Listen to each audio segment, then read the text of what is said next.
Hello everyone. सो CSIR का अगला question है न्यूमेरिकल एनालिसिस पे। सो यहाँ पर हमारे पास एक डेटा है और हमें पता करना है कि एक्स क्यूब का कोएफिशिएंट क्या होगा इंटरपोलेटिंग पॉलिनोमियल में। सो इंटरपोलेटिंग पॉलिनोमियल निकालने के बहुत सारे तरीके हैं, लाइक लैग्रांज, न्यूटन, ये वो।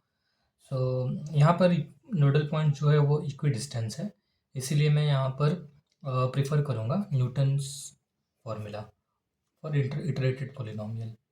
ओके, सो उसको करते कैसे। सो जो डेटा है सबसे पहले वो लिखना है एक्स और Y, that is also F of X. Okay, so X दिया है 0, 1, 2,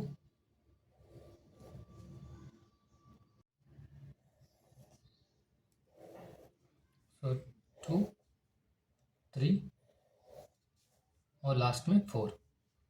ओके, और एफ ऑफ एक्स की भी वैल्यू उसी तरह से हमारे पास है 1, 2, 1, 3, 5।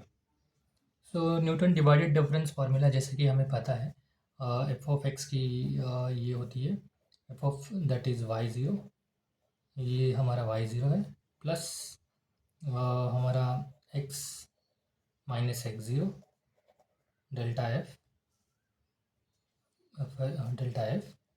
या फिर इसको हम लिख सकते हैं F of x0 comma x1 plus x minus x1 F of x0 comma x1 comma x2। सो हमारे पास है यहाँ पर x0, x1, x2, x3, x4। तो हमें ये x minus x0, x minus x1, x minus x2, F of x0, x1, x2, x3, और इसका last वाला जो है plus x minus x0, x minus x1, x minus x2, x minus x3 multiplied by the fourth difference, that is x0, x1, x2, x3 और x4। तो हमें ये सारी चीज़ें कैलकुलेट करनी है इस प्रॉब्लम के लिए। सो दिखने में ये बहुत कॉम्प्लिकेट लगता होगा, लंबा लगता होगा, बट हम इसको डायरेक्टली वैल्यूज़ जो दी है वो यूज़ करके सॉल्व करेंगे। और टाइमिंग फार्मूला इग्नोर करते हैं, फार्मूला से कुछ लेना देना नहीं है। सो हमें चाहिए first difference, so delta F. So first difference क्या होता है कि हमें ये दोनों वैल्यू डिवाइडेड बाय ये दोनों वैल्यू का डिफरेंस लेना है। सो ये आ जाएगा 2 माइनस 1 डिवाइडेड बाय 1 माइनस 0। तो इसकी वैल्यू है 2। उसी तरह से हम अगली वैल्यू निकालेंगे, सॉरी इसकी वैल्यू है 1। उसी तरह से हम अगली वैल्यू निकालेंगे। सो 1 minus 2 that is minus 1, 3 minus 2, 3 minus 1 that is 2, 5 minus 3 that is 2। तो मैं डिनोमिनेटर हर जगह 1 आने वाला है क्योंकि एक भी स्पेस नोडल पॉइंट है, इसीलिए उसको इतना कंसिडर नहीं कर रहा हूँ फॉर टाइम बिंग। फिर उसके बाद आता है हमारा अगला difference, that is delta square F. So delta square F में इसका डिफरेंस लेना है divided by so this minus this divided by ये जो अभी एक एक का जंप ले रहे थे, अब दो दो का जंप लेंगे। सो 1 माइनस वन अपॉन 2 माइनस 0, तो ये आएगा -1। उसी तरह से इसके लिए नेक्स्ट पॉइंट के लिए हम फिर से ये दोनों का डिफरेंस लेंगे और जंप के लिए 3 और 1 का डिफरेंस लेंगे। सो यहाँ पे हमें मिलेगा कैलकुलेट करने पे 3/2, और लास्ट वाला 2 माइनस 2 है 0, तो ये मिलेगा हमें ऐसा। Okay friends, so delta square F आ गया।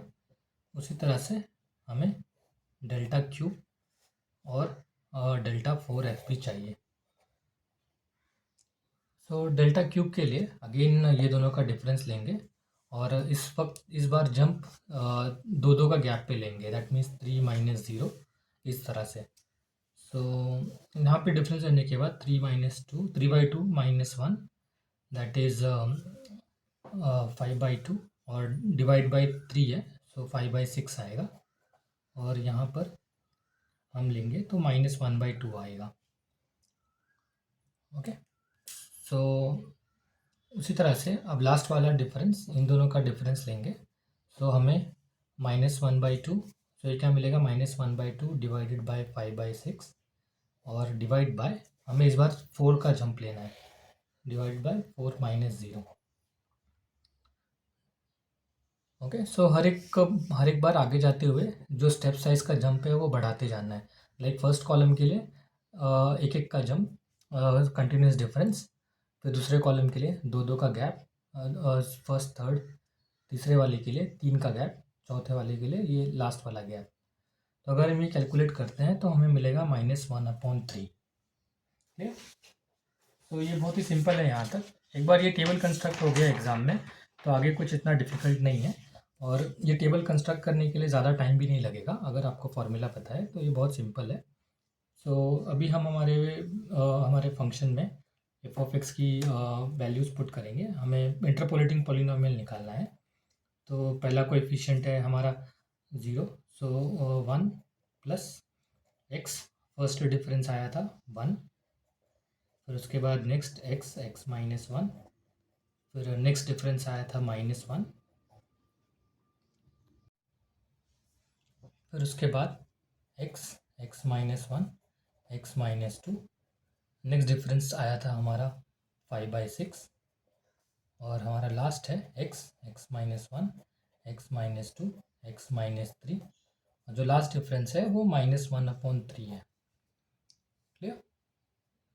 सो हम यहाँ पे देख सकते हैं कि हमें एक्स क्यूब का कोएफिशिएंट चाहिए। कोएफिशिएंट ऑफ एक्स क्यूब क्या है?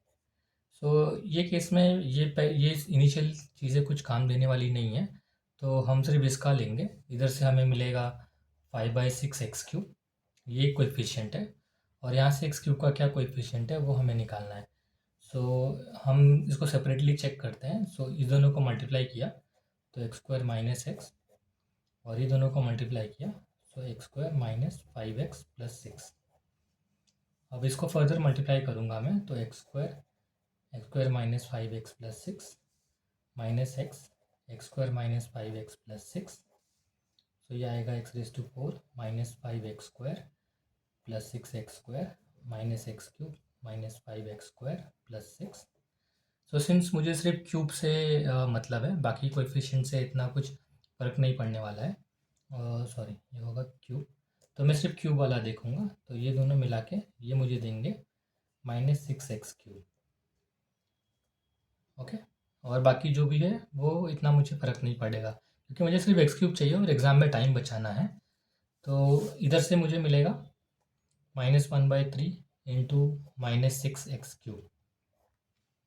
ओके, सो हमारा एडिशन है, तो हमारे पास फाइनली क्या बचता है, सेकंड कोएफिशिएंट से 5/6 x³, और दूसरे वाले से प्लस -1/3 -6x³। सो हम देख सकते हैं ये होगा 5/6 + 2x³, और इसको हम ऐड करेंगे तो 17/6 x³।